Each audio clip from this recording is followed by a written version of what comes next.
नमस्कार. तू ही रे माझा मितवा ह्या सिरियलच्या आजच्या भागात आपण पाहत आहोत. इथे आकाश हा नम्रतासोबत गुढीपाडवा साजरा करायला गेला आहे. ह्या गोष्टीमुळे वल्लवीला फार त्रास झालेला असतो आणि ती ह्याच गोष्टीवर वाद घालत असते अरविंदसोबत आणि तो तिला समजत असतो की ते दोघंजणं लग्न करणार आहे. त्या दोघांना एकमेकांसोबत चांगला वेळ घालू दे, नको सतत किरकिर करू असं म्हणून मामा तिथनं पळ काढू लागतात. समोरूनच अर्णव त्याला आलेला दिसतो. अर्णव मात्र एकटक वरती पाहत असतो. तर मामाही पाहू लागतात की एकटक एका दिशेने काय पाहतोय माझा भाचा. आणि तिथे त्याला ईश्वरी दिसते. ईश्वरीला पाहून अर्णवला मामा चिडवू लागतात, तुझी विकेट पडलेली दिसते. तर तो म्हणतो म्हणजे काय? म्हणजे वाघाचे पंजे असं म्हणत मामा तिथे हसत हसत निघून जातात. अर्णव समोर ईश्वरी उभी असते. ईश्वरीला एकटक तो पाहत असतो आणि मग तितक्यात ती त्याला विचारू लागते की आपण सजावट करायला जायचं का? तर तो एकटक तिच्याकडे पाहत असतो, तिच्या मागे मागे चाललेला असतो. इथे ईश्वरी सजावट करण्यासाठी फुलं घेऊन आलेली असते. त्याच्या माळा ओवलेल्या असतात. त्याचं आता तिला तोरण लावायचं असतं दाराच्या बाहेर. तर ते तोरण लावण्यासाठी मग ती प्रयत्न करू लागते आणि खुर्ची आणते. खुर्ची आणून ती आता तोरण लावण्याचा प्रयत्न करत असताना तिचा हात पुरत नाही आहे ही गोष्ट अर्णवच्या लक्षात येतं. आणि अर्णव तिला म्हणू लागतो, तुझा हात पुरत नाही आहे तर मी ते लावतो. तर तिचं स्टंटबाजी चालूच असते की मी लावते. बघता बघता हिचा काय हात पुरेन असं होतो. मग अर्णव स्वतः मग वरती चढून ते लावू लागतो. अर्णव तिला मदत करत असतो आणि ती त्याला सांगत असते कसं कसं तोरण लावायचं. त्या पद्धतीने अर्णव मग ते तोरण लावू लागतो. दोघांमध्ये खूप छान केमिस्ट्री आपल्याला पाहायला मिळेल. रोमॅन्टिक असे सीन दोघांमध्ये आपल्याला इथे फुलाचे तोरण लावताना पाहायला मिळेल आणि ह्या सगळ्या गोष्टीचा आनंद इथे आपण घेऊ शकतो. पुढे आपल्याला हेही पाहायला मिळेल, ईश्वरी तिच्या नादामध्ये असते आणि तिचं लक्ष नसतं अर्णवकडे. त्याच वेळेला अर्णवचा तोल जातो.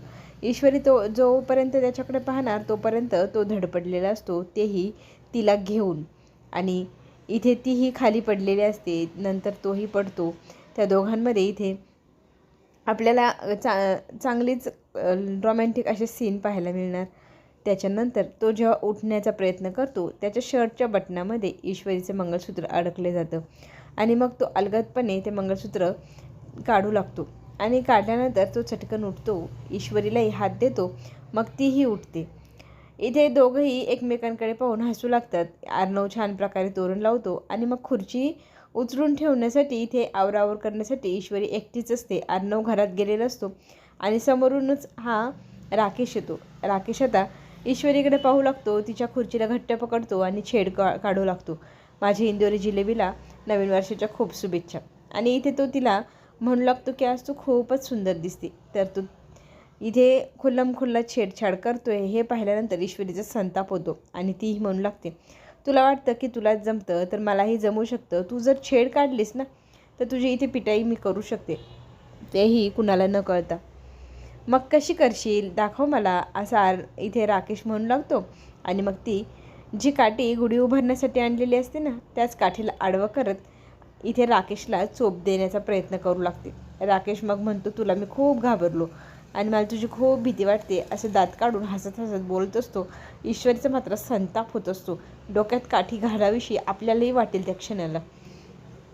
इथे आपल्याला इकडे पाहायला मिळेल की ईश्वरीच्या आईच्या घरी गुढीपाडव्याची तयारी चालू असते आणि अजूनही नम्रता आली नाही. नम्रता का थांबली गुढीच्या उभारणीसाठी? तर इथे ती ईश्वरीची आई सांगू लागते की नम्रताने आकाशला बोलवले, आकाशसोबतच गुढी उभारायचा तिचा हट्ट आहे. मग आकाश आल्यानंतरच गुढी उभारायची म्हणून आपण इथे वाट पाहतोय. त्याच वेळेला आकाश येतो, सगळ्यांना नमस्कार करतो, सगळ्यांना शुभेच्छाही देतो. आणि बघता बघता ईश्वरीची आई इथे नम्रताची छेड काढू लागते की एक माणूस आज खूपच सुंदर दिसते, खूपच खुश दिसते. त्यावेळेला इथे नम्रता म्हणू लागते, आई काहीही काय कर चिडवतेस मला. इथे ईश्वरी घरी खूप छान सुंदर अशी तयारी करत असते गुढी उभारण्याची. छान रांगोळ्या काढत असते.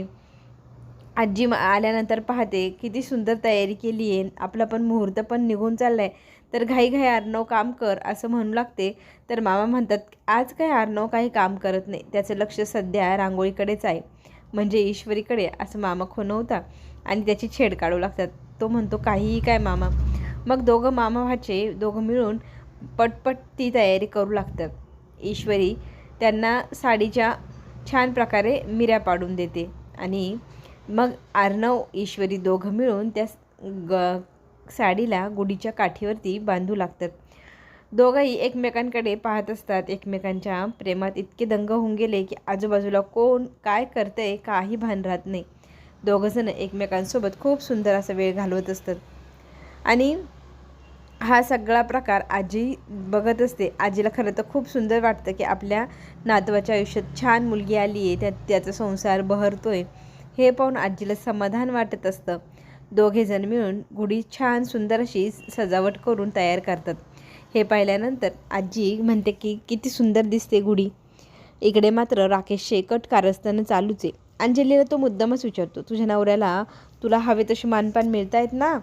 तर ती म्हणते मिळालेच पाहिजे. मी या घरात आले तेव्हा मी हीच अट ठेवलेली आहे, तुम्हाला सगळे पान मिळावे तरच मी या घरात राहीन, नाही तर मी निघून जाईल हे सांगितलेलं आहे. त्याच्यामुळे तुमच्या मानापानात कसलीही कसूर मी सहन करणार नाही. राकेश म्हणतो, तू काहीही विचार करते असं काही नाही, तू जास्त टेन्शन घेऊ नको आणि मानपानाचा तर विषयच घेऊ नको. इथे मात्र तिच्या डोक्यात बरोबर पिल्लू सोडलेलं असतं राकेशने. आणि आजीचं म्हणणं असतं की मुहूर्त निघून चालला आहे तर अर्णव ईश्वरी तुम्ही दोघंजण गुढी उभारा. पाठीमागनं हाक येते, थांबा. थांबा म्हटल्यानंतर सगळेजण मागे वळून पाहतात. अंजलीचे मोठे मोठे डोळे, तिच्या तो आवाजातला तो गुरमीचा आवाज, ते सगळं ऐकून गुरगुर करणारे अंजलीकडे सगळेजण पाहू लागतात. अंजलीचं असं म्हणणं असतं की मला या घरात तुम्ही बोलवलं आहे, मला सगळे मानपान देणार असं बोललात ना, आणि आता तर तुम्हीच गुढी उभारताय. हा मान माझ्या नवऱ्याला मिळायला हवा. आजी इथे विरोध करू लागते की अर्णव ईश्वरीचा हा पहिला सण आहे तर त्यांनाच गुढी उभारण्याचा मान मिळावा. इथे मात्र तिचं म्हणणं असतं की माझ्याच नवऱ्याला मान मिळायला हवं. ईश्वरी मात्र आता याच्यात मध्यस्थी करते. अर्णवही मध्यस्थी करतो आणि म्हणतो की ताईची जर इच्छा असेल त्यांनी गुढी उभारावी तर त्यांनी ती नक्कीच उभारावा. आम्ही दोघंजण माघार घेतो, आमच्या मनात तसं काही नाही. इथे मात्र राकेश मोठ्या मानापानाने सांगू लागतो की अंजली तू हा जो हट्ट करते ना, तुम्हाला पटत नाही. बघ ना, मी काही इथे जावई म्हणून आलो आहे का? मला आजी प्रेम करते, मुलासारखं लाड करते, मग मी एवढा त्यांच्या शब्दाच्या बाहेर नको जायला. आणि तू जे करते ना हट्ट, तो मला काही पटत नाही असं म्हणत तो तिथे मोठ्यापणा दाखवतो आणि अंजलीला समजूत घालतो की ईश्वरी आणि अर्णवचा पहिला सण आहे तर त्यांनाच गुढी उभारू दे. मग ती फक्त नवऱ्याच्या प्रेमाखातर हो म्हणते, त्यांना गुढी उभारण्याचा मान द्यायला तयार होते. इथे ईश्वरी आणि अर्णव पण म्हणत असतं की तुम्ही दोघांनी उभारली तरी चालेल, आमचं तसं काही नाही. पण राकेशने एकदम मोठेपणा दाखवत, मन किती मोठे दाखवत हा मान अर्णव आणि ईश्वरीला दिला. त्या दोघांनी मिळून खूप सुंदर अशी गुढी उभारली. दोघांनी मिळून मग तिची पूजा अर्चना सगळं काही सुरू केलेलं. इकडे मात्र राकेशने बरोबर अंजलीचा संताप करून दिलेला असतो. अंजली मात्र एक क्षणही आनंदी नसते ते सगळं होत असताना. तिच्या चेहऱ्यावरती 12 वाजलेले आपल्याला दिसणारच. पुढे आपल्याला हेही पाहायला मिळेल की सगळेजण आता ईश्वरी आणि अर्णवने गुढी उभारल्यानंतर आनंदी असतात. इकडे ईश्वरीच्या माहेरीही छान प्रकारे गुढी उभारण्यात आली, तीही आकाश आणि नम्रताच्या हातून. आईबाबांनीही पूजा केली. नम्रताने आपल्या आकाश होणाऱ्या जोडीदारासोबत गुढीचं पूजन केलं. खूप छान प्रकारे गुढीची पूजा अर्चना झाली, गुढी स्थापित झाली. आनंदीमय वातावरण असतं, हसत खेळत सगळा वेळ घालवलेला असतो. आकाश मात्र आता म्हणत असतो की गुढीचं उभारणीचा कार्यक्रम झाला आहे तर मी आता माझ्या घरी जायला निघतो. तरी ते नम्रताचे वडील म्हणतात की माझ्यासोबत तुम्ही जेवण करूनच जा. तर तो म्हणतो की नाही, मला उशीर होतो आहे, पुन्हा कधीतरी. जेवण नाही तर निदान चहा तरी प्या असं म्हणत नम्रताचे बाबा त्याला थांबवतात. नम्रताही थांबवते आणि म्हणते की मी चटकन जाते, पटकन येते चहा घेऊन. इकडे आपल्या ईश्वरीने छान प्रकारे गुढीला जो नैवेद्य बनवलेला असतो त्याचं ताट आणलेलं असतं. त्या नैवेद्याला समर्पित केले जातं. त्या गुढीला खूप सुंदर असं पूजन पार पडल्यानंतर ईश्वरी हा मान देते अंजलीला की ताई तुम्ही दोघांनी मिळून गुढीचं औक्षण करावं. इथे रागारागाने ताट खिसकावून घेते आपली अंजली आणि मग फेकावं का वाहावं तसं ती भराभरा ते हळद कुंकू फेकते, फूल फेकते, गुढीला नमस्कार करते आणि बाजूला होते. आपल्याला हेही पाहायला मिळेल की आकाशकडे ईश्वरीचे आईवडील चौकशी करू लागतात की तुमच्या घरचं वातावरण बिघडलेलं होतं तर ते आता व्यवस्थित आहे ना, सगळं व्यवस्थित चाललं आहे ना. तर आधी आडेवेडे आकाश घेतो, नंतर सांगतो खरं सांगायचं तुमच्यापासून काय लपवायचं, आमच्या घरात अजूनही प्रॉब्लेम चालूच आहे. पण ईश्वरी आणि अर्णव हे दोघंजणं खूप छान जोडी आहे, जी सगळं वातावरण आमच्या घरातलं सांभाळून घेत आहे. त्याच्यामुळे आता काही टेन्शन नाही, ते दोघंजणं कुठलंही संकट येऊ दे छान प्रकारे संकट पार पाडतील. त्याच वेळेला नम्रता येते, घाईघाईने आकाशच्या हातावर चहाचा कप ठेवते आणि ईश्वरीच्या आईच्या लक्षात येतं की हा चहाचा कप फक्त आकाशसाठीच आला आहे, बाबांसाठी आलेला नाही. तर ती विचारू लागते की तू बाबांना चहा नाही आणलास? तर ती म्हणते नाही आणणार आहे, जाते मी पटकन आणि घेऊन येते. मग दोन्ही कप सोबत का नाही आणले? तरी ती म्हणते की मी आणतेच, लगेच जाते. तरी ते ईश्वरीची आई म्हणते बघा नम्रता आज तुम्हाला चहा आणायला विसरली आहे, तिचं लग्न झाल्यानंतर ते आपल्या दोघांनाही विसरून जाईल. आणि दोघंही सगळेजण हसू लागतात तिथे. इकडे आपल्याला हेही पाहायला मिळेल की हे गोडीचं ईश्वरीच्या घरामध्ये सगळेजण खूप छान प्रकारे औक्षण करतात, पूजा अर्चना करतात. इथे वल्लवी आणि मामा ही पूजा वगैरे करत असतात. त्याच वेळेला अंजली हाताला धरून राजेशला बाजूला घेऊन जाते आणि म्हणू लागते की तुम्ही ना दरवेळेला असं मोठेपणा करता आणि स्वतःचा मान घालवून घेतात, तुम्हाला कळत कसं नाही? तुमचा मान गेला की माझाही सन्मान जातो, त्याच्यामुळे तुम्ही ना दरवेळेला माघार घ्यायची नाही. मी सांगते ना तुम्हाला मान मिळाला पाहिजे, जर तुम्हाला मान मिळाला तर मला सन्मान मिळेल. इथे रागाने अंजली घरामध्ये निघून जाते आणि तिच्या मागे मागे लगेचच राजेशही शिपटावाने निघालेला असतो. हे सगळं प्रकार आपली ईश्वरी आणि अर्णव लांबून उभे राहून पाहत असतात.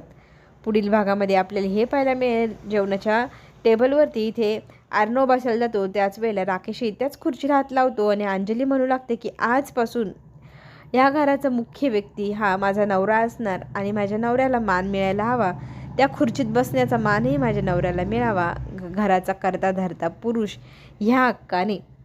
आता इथे सगळ्यांचा विरोध असतो, पण अर्णव आणि ईश्वरी म्हणतात की तुम्ही म्हणाल ना ताई तसं करू, ताईला खुश ठेवायचं एवढाच त्यांचा हेतू, असं म्हणत सगळा मान त्या राकेशला त्यांनी दिलेला असतो. रिया मात्र फार संतापलेली आहे. तिने एक गुंडा हायर केला आहे, ज्याच्याकडनं आता ती राकेशची चांगली धुलाई करून घेणार आहे. आणि तो गुंड दुसरा तिसरा कोण नसून तो दादाच निघाला.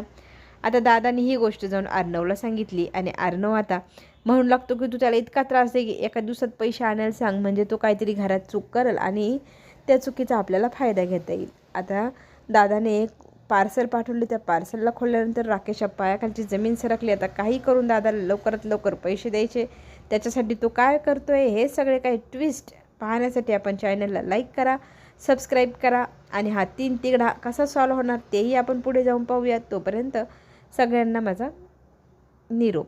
धन्यवाद.